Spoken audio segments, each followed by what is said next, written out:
Ministre. La parole est à Monsieur Adrien Quatennens.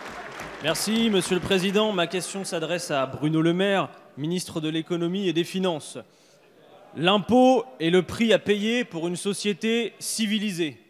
Et par la révélation du scandale des Paradise Papers, le consortium international des journalistes d'investigation nous rappelle qu'à la société civilisée, les puissants préfèrent la sauvagerie. Ce scandale fait suite à de nombreux autres, chacun apportant son lot de détails toujours plus ahurissants sur l'inventivité sans borne des multinationales et des grandes fortunes pour se soustraire à l'impôt. L'évasion comme la fraude fiscale sont de véritables fléaux qui minent la cohésion sociale, aggravent l'accroissement des inégalités, renforcent les injustices et, en définitive, menacent notre démocratie.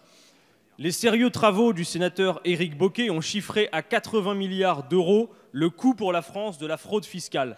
C'est 15 fois plus que ce que votre gouvernement s'apprête à piquer aux bénéficiaires des APL. C'est presque autant que le budget de l'éducation nationale et de la défense réunis. C'est 2 fois plus que ce que nous coûte la dette chaque année. Nous observons cependant que votre volontarisme en matière budgétaire est à géométrie variable. Parce que vous avez sciemment balayé d'un revers de la main nos nombreux amendements sur le sujet, l'actualité nous oblige à vous poser la question, Monsieur le Ministre, n'est-il pas temps de mettre fin au verrou de Bercy qui avait vu en juillet dernier tous les groupes, sauf celui de la majorité, tomber d'accord? N'est-il pas temps d'instaurer l'imposition universelle sur le modèle de celle mise en place par les États-Unis d'Amérique? N'est-il pas temps d'interdire aux établissements bancaires d'exercer dans les paradis fiscaux, comme cela fut fait en 2002 pour l'île de Nauru par le gouvernement Jospin? N'est-il pas temps de procéder à l'interdiction d'occuper un mandat social par les dirigeants dont les sociétés ont exercé dans ces paradis fiscaux? Et enfin, n'est-il pas temps d'instaurer un délit d'incitation à la fraude fiscale? Car si les corrompus par l'argent roi doivent être punis, les corrupteurs doivent l'être aussi. Merci, Monsieur le député.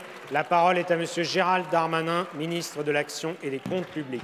Monsieur le Président, Mesdames et Messieurs les députés, je suis surpris, Monsieur le député, que votre groupe cite les États-Unis comme modèle de société. Mais enfin, vous avez raison.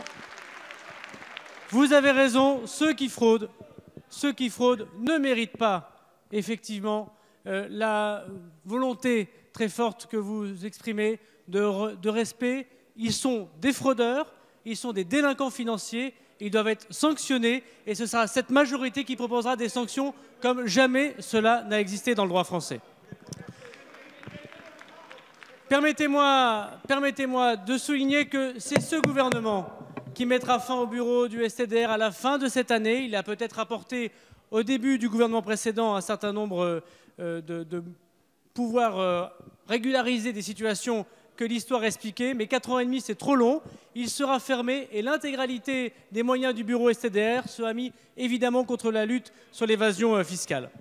Enfin, sur le verrou de Bercy, il y a une mission qui est travaillée, qui est aujourd'hui bipartisane et qui, je crois, prend l'intégralité de la représentation nationale. Il faut laisser cette mission travailler. Mais je voudrais vous dire que s'il y a des améliorations à faire, le ministre des Comptes publics que je suis les acceptera bien volontiers. Mais attention, monsieur le député, écoutez ce que dit notamment madame la procureure qui s'occupe de cette question à Paris. Attention que des bonnes idées qui peuvent apparaître ici ou là faciles ou démagogiques n'empêchent finalement la lutte contre le blanchiment et contre la fraude fiscale. Aujourd'hui, vous le savez très bien, la justice, indépendamment de ce que peut décider Bercy, peut se saisir de lutte contre le blanchiment et peut mettre devant les tribunaux un certain nombre de contribuables qui sont effectivement malfaisants. Mais ne vous inquiétez pas, je le fais et je suis tout à fait prêt à répondre à l'intégralité de la représentation nationale. La fraude est un acte de délinquance face à la République et personne ici ne songe à l'expliquer ou à l'accepter.